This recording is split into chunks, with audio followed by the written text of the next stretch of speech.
Hello, kamusta kayo? JND nga pala ng JND TV at welcome sa aking channel. Hello, kamusta kayo? So, pagpasensyahan nyo na dahil medyo late tayo sa pag-upload ng videos, no? So, medyo busy lang ngayong week dahil may mga ginagawa tayo. Tapos, ito nga pala yung spoilers ng 1045 ng One Piece anime. So, ito kukunin natin itong mga spoilers na to dito sa Oro Japan number 1, no? Ito kasi yung pinagkunan natin ng spoilers para medyo detailed yung ating mga ibabahagi sa inyo o ikikwento sa inyong mga spoilers ng One Piece anime. So dito nga pala sa spoilers, yung mga laban daw ni na Kaido at Luffy, puro bakbakan itong nilalaman ng spoilers natin.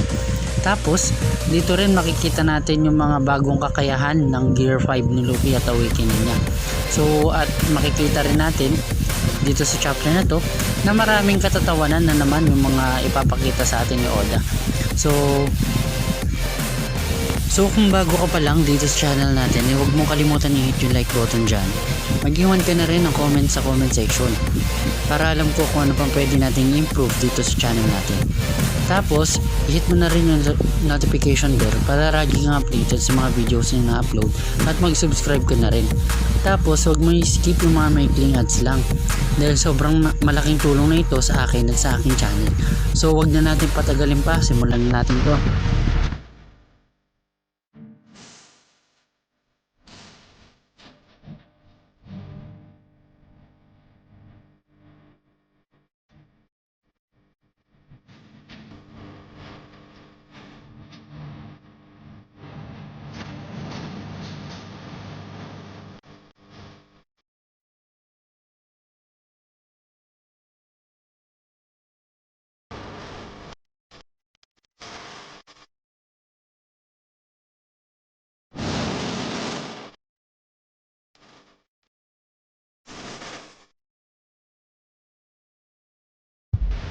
So kung nag-umpisa nga itong chapter 1045 dito sa title, The Next Level. So itong title na to, dito iikot yung ating buong chapter 1045, no. So dito sa overview ko, no, ito yung next level na tinutukoy yung Gear 5 or awakening ni Luffy. So dito kasi pinapakita sa atin ni Oda kung ano nga ba talaga yung kakayahan ng bagong power up ng ating bidang Goma na si Luffy, no. So dito pinapakita yung cover ng cover page natin, no. Dito pinapakita yung mga Straw Hat Pirates na nakaupo silang lahat doon sa merong nakatitle na Sea of Liberation. So dito may makikita na naman tayong foreshadowing ni Oda dito, no. So makikita kasi natin dito yung kamay ni Luffy parang may niyayaya siya. Tapos yung straw hat niya na parang nalaglag na kinukuha ni na Usopp at Frankie, pati na rin si Robin na makikita natin na kinukuha yung straw hat niya. Tapos dumako na tayo dito sa buong chapter or sa simula ng chapter 1045 ng mga spoilers. So sinasabi sa spoilers na gaya nga nung nabanggit ko nung intro na yung laban ni Kaido at Luffy buong chapter na to, ito yung nilalaman niya. So buong chapter niya rin na puro katatawanan itong makikita natin dito sa chapter na to, no, kung nagbabasa talaga tayo ng manga at ma-appreciate natin talaga yung gawa ni Eiichiro Oda na ating master dito sa ating One Piece anime. So pinapakita rin dito na mag-enjoy talaga ang ating mga magbabasa at mas makaka-enjoy to kung maging anime na, no. So hintayin natin yan, malapit na yan in the near future. So pinapakita dito si Kaido sa panel na nagtataka siya kung bakit ganun nga ka-unusual or kakaiba yung devil fruit ni Luffy. So tinatanong niya si Luffy dahil makikita natin si Luffy na natatransform na nga yung surroundings niya into goma or sa rubber gaya ng mga Paramisha type devil fruit. Pero at the same time kinakabahan din si Kaido or iba yung pakiramdam ni Kaido dahil kaya rin mag-transform ni Luffy gaya ng mga Zoan type. So ito kasi yung sa mga atake ni Luffy binabato niya kay Kaido puro transformations. So makikita rin natin na talaga nagtataka na si Kaido. So para sa akin naman since dalawa na ang papatunayan na kayang gawin itong Devil Fruit ni Luffy, Paramecia and Zoan. So hindi na ako magtataka kung makakagawa pa si Luffy ng isa pa para sa Logia type, no? Kasi dito binalikan ko yung chapter 1044, no? Dahil dito din sa sinabi ng Gorosei na freedom, no, na malaya itong ating Devil Fruit ni Luffy, at isa siya sa pinakamalakas na Devil Fruit. So para sa akin lang guys, na yung Devil Fruit ni Luffy ay kayang gumamit ng tatlong klase ng awakening ng mga Devil Fruits, no? Paramecia, Zoan, and Logia. Para sa akin lang to. Tapos si Luffy gumamit ng panibagong atake na tinawag niyang Gomu Gomu no Gaigan. So dito pinakita yung ating transformation ng ating bidang goma, no? So dito pinakita si Luffy na isang higante. So nagmistulang butete o itong uod na lang itong si Kaido dahil nga napakalaki nitong ating bidang goma. So makikita natin dito sa picture na ganito nga yung mangyayari sa ating chapter 1045, no? Parang apakan ni Luffy si Kaido dito.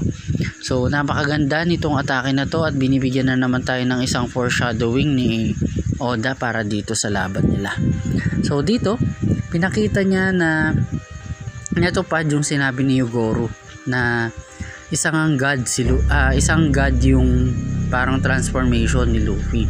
So kung babalikan natin yung binanggit ni Yugoro nung nakikipaglaban si Luffy dun sa ating numbers, no, nung ginamit niya yung gear fort niya.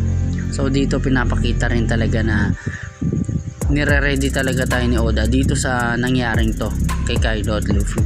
So makikita rin natin sa sumunod na scene si Momonosuke at Yamato na nakarating na sa rooftop, pero hindi nila alam kung sino yung lumalaban kay Kaido.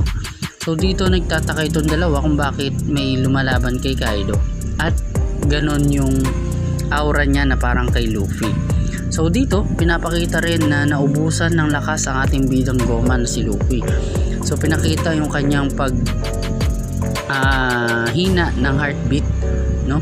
Tapos agad namang naka-recover si Luffy doon sa kanyang panghihina. So dito rin sa pagtatapos ng chapter 1045 sinuntok ni Luffy si Kaido sa mukha. Tapos ang katagang binitawan ni Luffy nung tumatak sa lahat ay tinatanong niya si Kaido kung hindi daw ba siya nag-enjoy sa laban na to, no? So dito tapos na yung ating spoilers ng 1045. So analyze lang natin ng konti yung mga medyo detailed dito sa ano na to, no, chapter na to. So dito yung buong chapter nga gaya ng nabanggit kanina is puro bakbakan ni Kaido at Luffy. So isa na namang puro bakbakan nito sa atin. So mag-enjoy na naman tayong mga manonood sa kanila.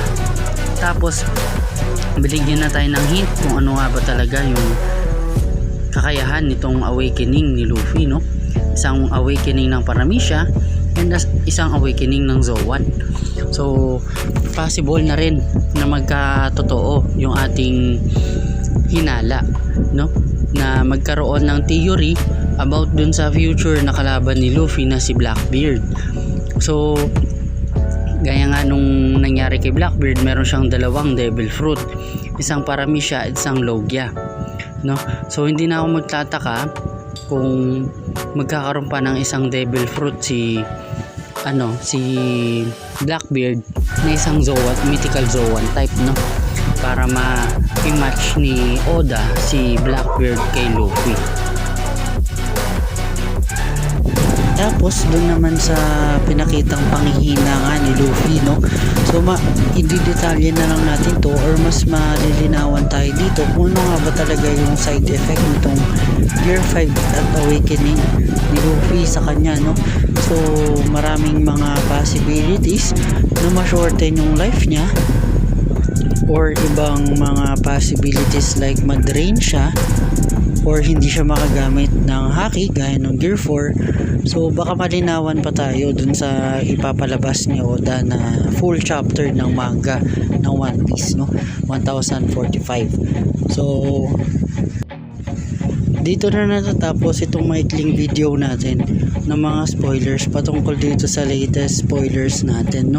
So bibigyan na lang natin ng mas detailed itong mga kumakalat na spoilers na to once na lumabas na itong full chapter ng manga natin, no?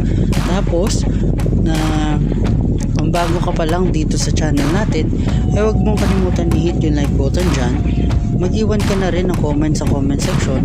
Tapos, i-subscribe mo na rin at i-hit yung notification bell para lagi kang updated sa mga videos na ina-upload natin.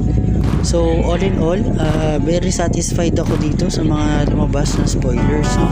So, yun lang.